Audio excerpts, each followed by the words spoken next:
sem vesel, da nam je končno uspelo, da smo člani poenoteni. Ta skupni timski duh nas bo popeljal do rezultatov, ki si jih želimo, in sem danes zelo zadovoljen.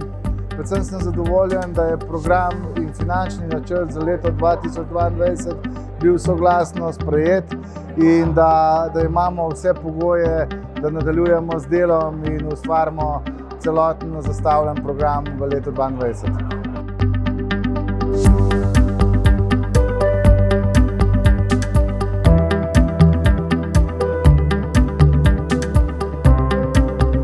Podjetniki se povezujejo, sledimo temu, da želimo biti boljši.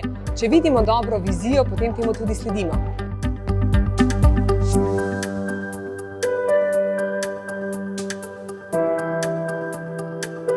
Jaz mislim, da je današnja skupščina odskočna deska s tem novim, zelo smelim programom bo zagotovo klub naredil velik korak naprej v naslednjih letih.